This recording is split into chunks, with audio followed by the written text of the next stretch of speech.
Bab 71. Napas-napas langit.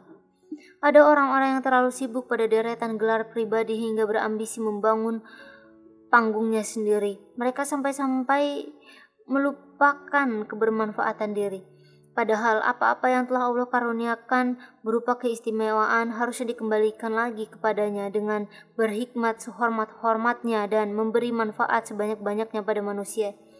Seperti para manusia hebat yang mulia dahulu, para sahabat yang mengelilingi Rasulullah, mereka menjalani hidup tanpa ambisi pribadi, tanpa mengharapkan balasan manusia, walaupun hanya ucapan terima kasih. Abu Bakar radhiyallahu anhu memberikan segalanya apa yang ia punya untuk agama. Ia merelakan hidup tanpa gelimang harta, walau jabatan khalifah sudah berada di pangkuannya. Itu tak membuatnya buta akan sifat asli dunia, yaitu sementara. Abu Bakar berkhidmat tanpa mengharap balasan dari manusia, karena ia sadar yang paripurna balasannya hanya dari Allah. Manusia yang fisiknya berjalan di atas bumi, tapi napas-napas kebaikannya sudah sampai menyentuh langit, sebab yang ia inginkan hanyalah berjumpa dengan Rabb-Nya dalam keadaan paling takwa, juga berharap bisa dipertemukan dengan kekasih Allah, Rasulullah, manusia yang paling ia cintai. Kini tinggallah kita sebagai petunjuk estafet perjuangan ini. Semoga saja kita telah selesai dengan segala gemuruh yang ada dalam diri kita, agar setiap menuju periode baru memberikan manfaat seluas-luasnya dan sebanyak-banyaknya, agar ada bekal yang kita bawa di hari persidangan akhirat nanti, bekal sebagai bukti kecintaan kita pada Allah dan Rasulullah. Tidak semua yang megah harus bercahaya, tidak semua yang penting harus menggema suaranya, karena memang ada tangan-tangan istimewa yang Allah jaga agar tetap bekerja dalam keheningan, tanpa sorot lampu, tanpa riuh tepuk tangan. Allah ingin jaga ia dalam keikhlasan. Betapa istimewanya kedudukan itu, bergerak, mendukung, mengubah, tanpa banyak manusia tahu, tapi tercatat indah di sisi Allah. Orang-orang yang Allah rahasiakan. Teruslah menebar manfaat walau tanpa pernah tersorot kamera. Teruslah menebar manfaat walau jauh dari tepuk tangan dan pujian-pujian. Teruslah bergerak dalam keheningan, bekerja dengan sepenuh hati dan memberikan kemampuan terbaik tanpa harus mempedulikan atau ada tidaknya ucapan terima kasih. Tegur sendiri langkah dan ucapanmu jika mulai berbuat bukan karena Allah dan bukan untuk Allah. Jaga hatimu agar selalu tulus dan ikhlas. Iringi dengan doa sebagai pengakuan kelemahan dan permohonan kekuatan. Jangan berharap adanya pengakuan dan pujian. Sesungguhnya berada di barisan keheningan dan berada di barisan yang jauh dari racun-racun pujian adalah keselamatan. Ingat selalu bahwa hanya Allah lah yang balasan selalu sempurna. Bab 72. Aset paling berharga. Orang-orang berlomba mencari generasi keberhasilan, kerja tetap, gaji bulanan, dan asuransi diri. Memang benar, mencari pekerjaan yang baik memang tidaklah salah. Namun, jika itu membuat seseorang menjadikan dunia sebagai poros kehidupan dan harta sebagai tanda keberhasilan, maka tentu hal tersebut adalah keliru. Kaya belum tentu menemui kebahagiaan, dan miskin belum tentu menemui kesengsaraan. Inilah kenyataan yang kita sering alpa untuk memahaminya. Penyesalan terbesar orang tua ketika berada di alam kubur adalah ketika ia baru sadar bahwa yang ia butuhkan adalah anak yang soleh, yang menjadikan Al-Quran sebagai sahabat terbaik dalam hidupnya, Allah yang akan terus mendoakannya. Mereka tidak membutuhkan anak yang punya kekayaan atau jabatan tinggi, namun sedikit pun tak bermanfaat bagi akhiratnya. Adapun penyesalan terbesar seorang anak kelak di akhirat adalah ia tak mampu menolong orang tuanya untuk berada di surga, ia malah turut menyumbang memasukkan orang tuanya menuju neraka jahanam. Apabila manusia meninggal, ada 3 amalan yang tak akan terputus, yaitu amal jariah, ilmu yang bermanfaat, dan anak yang saleh. Jangan marah kalau anaknya tak berhasil dalam dunia, tak jadi orang terpandang dan kaya, karena rezeki tak hanya berbentuk uang. Sehat itu rezeki, kebahagiaan itu rezeki, waktu itu rezeki, anak yang soleh itu juga rezeki. Percayalah, aset berharga itu bukan uang, rumah, perhiasan, dan warisan, tapi anak-anak yang soleh, cucu-cucu yang dekat dengan Allah. Itu baru aset abadi yang akan menolong kita di alam kubur dan akhirat nanti. Mungkin Allah tak beri kita kesempatan untuk bisa memuliakan mereka, orang tua kita, dengan harta di dunia. Tapi jangan sampai kita tak bisa pula memuliakan mereka di akhirat nanti. Jadilah mereka mulia dengan hafalan Quran yang kita punya.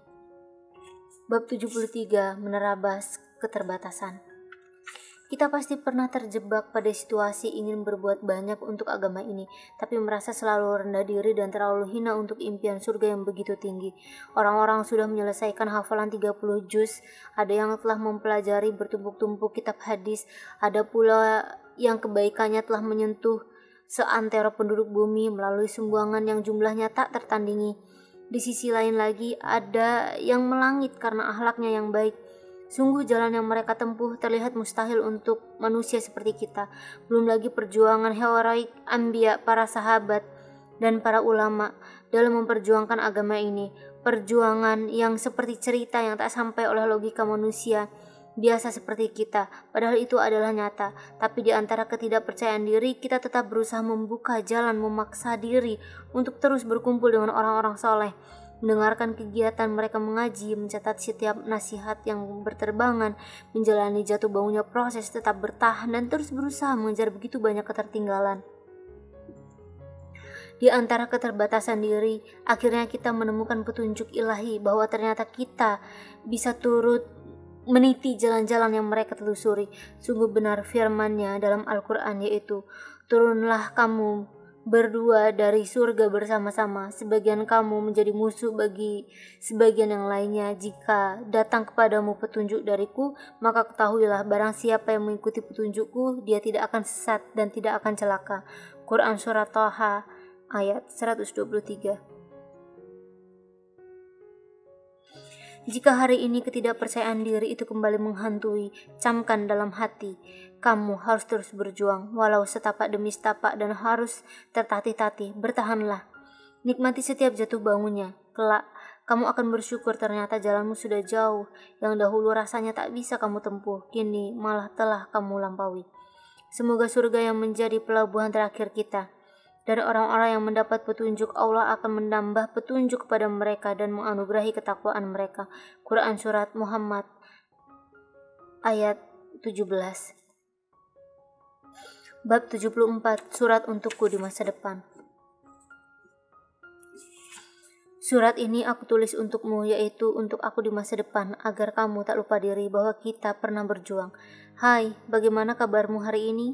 Masih setia dengan mimpi-mimpi kita? Masih tetap memiliki semangat juang yang sama? Semoga saja iya, sebab kamu tentu tahu telah banyak hal yang kita korbankan, telah banyak tenaga yang kita curahkan, telah banyak rasa yang harus kita relakan. Ini demi terus berjuang dalam jalan impian ini, dan demi terus terlibat dalam proyek langit, proyek keabadian. Aku tahu kamu pasti lelah karena perjuangan yang terus menguras air mata, tapi berjanjilah kepadaku, kamu tak akan pernah menyerah. Kita pernah dianggap gila karena seolah tak membutuhkan dunia. Tapi bukankah yang kita harapkan adalah ridhonya, bukan yang lainnya? Lantas apa gunanya memikirkan komentar buruk manusia? Dan jangan pernah coba-coba untuk matikan api semangat itu sebelum surga menjadi pelabuhan terakhir kita. Terima kasih sudah bersabar melalui semua ini. Perspektif jarak. Ketika kita berada di satu tujuan yang sama, jauhnya rentang jarak masa tak akan mampu menjauhkan hati kita. Walaupun beribu tahun telah berlalu, napas-napas perjuangan mereka masih begitu terasa hingga kini dan terus menggema di dalam relung hati. Kedekatan itu kian terjaga apabila kita berusaha mengikuti sunnah-sunnahnya, meneladani kisah-kisah perjuangannya, dan menjadikan tujuan akhirnya juga menjadi tujuan akhir kita. Perpisahan ini hanyalah masalah waktu. Semoga di ujung jalan ini kita dipertemukan dengan Rasulullah dan para sahabat yang turut menemani perjuangannya. Mereka memang jauh oleh satuan waktu, tapi begitu dekat oleh satuan hati. Bab 75, bertemu di keabadian. Siapa yang tak bahagia apabila rindu akan segera menemui pemiliknya setelah panjang jalan perjuangan dilalui dan begitu banyak tetesan air mata yang membasahi, maka kematian akan menjadi jalan menuju perjumpaan dengan yang selama ini dirindukan. Seperti Rasulullah yang tak berpikir dua kali ketika malaikat maut meminta izin untuk mencabut nyawanya karena beliau tahu inilah puncak dari penyelesaian rindu. Inilah jalan menuju perjumpaan dengan Allah yang Maha Tinggi.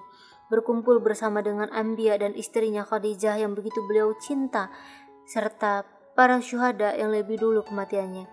Seperti salah satu sahabat Nabi yang mulia, Utsman bin Affan, yang rela terbunuh oleh tusukan para pemberontak setelah malamnya ia bermimpi akan berbuka bersama Rasulullah dan dua sahabat terdekatnya merayakan kerinduan dalam keabadian. Seperti penyeru panggilan Allah, Bilal bin Rabah yang tak lagi mampu melantunkan azan setelah Rasulullah tiada, sampai kemudian kabar kematian datang kepadanya. Istrinya berkata, "Sungguh kami akan sangat bersedih." Bilal kemudian membuka kain yang menutupi wajahnya. Ketika itu ia dalam sakaratul mautnya.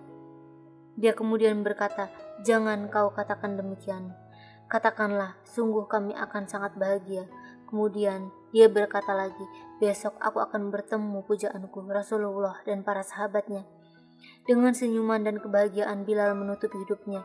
Di keabadian mereka bertemu setelah sekian waktu terpisah oleh pembatas bernama kematian.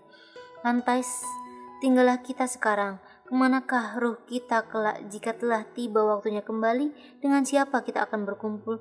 Rasulullah Shallallahu Alaihi Wasallam bersabda, "Kamu akan bersama dengan orang yang kamu cintai."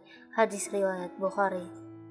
Sesehat apapun tubuh kita hari ini, sekaya apapun kita saat ini, sebahagia apapun kita di dunia ini, kita tetap sedang berjalan menuju kematian. Terlena bukan pilihan bagi orang-orang yang menginginkan surga sebagai akhir pencariannya.